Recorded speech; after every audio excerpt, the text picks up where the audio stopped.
Baik, Assalamualaikum warahmatullahi wabarakatuh. Perkenalkan, nama saya Hamdan Soaibi dengan nomor MPM 107. Di sini saya selaku moderator yang akan membawa jalannya presentasi pada siang pagi hari ini. Nah, di sini kami dari kelompok 4 akan mempresentasikan tentang pembelajaran PKN sebagai pendidikan hukum. Nah, di sini saya selaku pembaca pertama yang ada di abstrak. Nah, fungsi PKN ini adalah sebagai pendidikan hukum bagi peserta didik. Fungsi PKN hukum dirasakan belum optimal. Dikarenakan itu, penelitian ini bertujuan untuk menggali, mengkaji, dan memperoleh gambaran tentang peranan pendidikan kewarganegaraan sebagai pendidikan hukum dalam mengupayakan internalisasi hukum di kalangan peserta didik. Ya, selanjutnya untuk pemateri selanjutnya dipersilakan. Oke, selanjutnya ada pendahuluan. Generasi muda mempunyai peranan penting dalam menentukan baik buruknya peradaban di kemudian hari. Jika tatanan kehidupan saat ini dianggap baik, maka tugas generasi muda adalah bagaimana cara mempertahankan atau meningkatkan kualitas tatanan kehidupan tersebut. Sebaliknya, jika tatanan kehidupan saat ini dianggap gagal, maka tugas generasi muda juga untuk memperbaiki atau merancang ulang sebuah tatanan kehidupan yang lebih baik, memberikan arti dalam kehidupan masyarakat di kemudian hari. Selanjutnya, misi pendidikan PKN.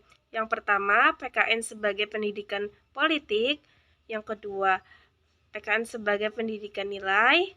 Yang ketiga, PKN sebagai pendidikan nasionalisme. Yang keempat, PKN sebagai pendidikan hukum. Yang kelima, PKN sebagai pendidikan multikultural. Dan yang keenam, PKN sebagai pendidikan resolusi konflik. Oke, selanjutnya ada permasalahan pada penelitian. Ini sebagai berikut. Yang pertama, bagaimana materi kurikulum dalam menunjang fungsi dan peranan sebagai pendidikan hukum. Yang kedua, bagaimana perencanaan program pembelajaran PKN sebagai pendidikan hukum untuk mewujudkan internalisasi hukum di kalangan peserta didik.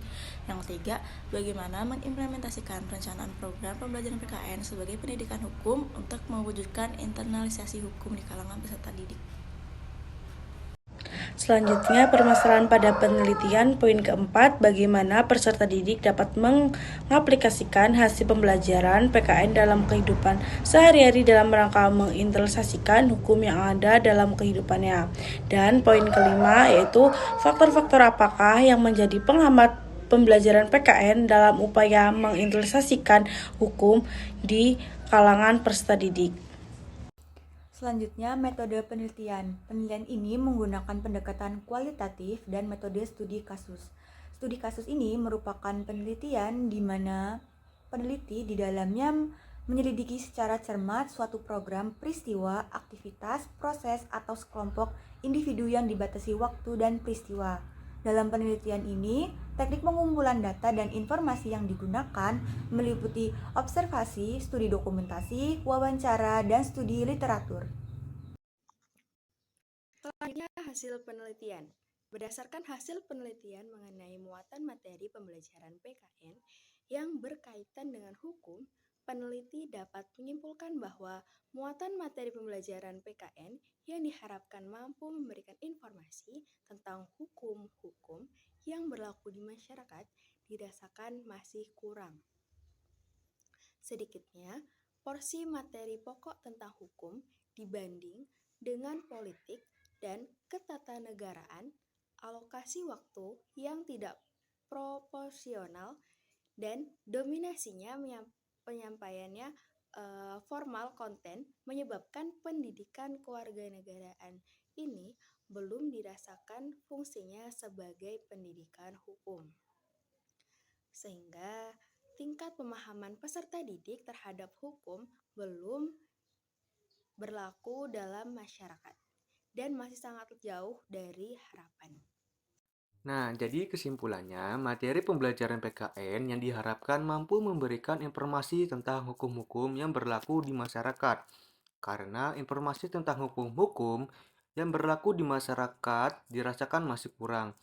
Perencanaan pembelajaran PKN sebagai wahana pendidikan hukum untuk memberikan informasi dan pengetahuan tentang hukum belum disesuaikan dengan kemampuan latar belakang serta lingkungan para peserta didik.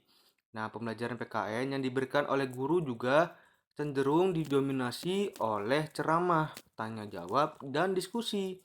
Penggunaan metode ketiga ini kurang memberikan efek yang positif terhadap ketercapaian pembelajaran, khususnya pada pembelajaran PKN, baik dari sisi kognitif maupun sisi afektif. Pembelajaran PKN juga yang diberikan kepada peserta didik lebih mengarah pada adanya perubahan pengetahuan saja, tidak pada perubahan tingkah laku. Dan juga sekolah, keluarga, dan masyarakat masih belum bisa memberikan keteladanan bagi generasi muda, khususnya para peserta didik.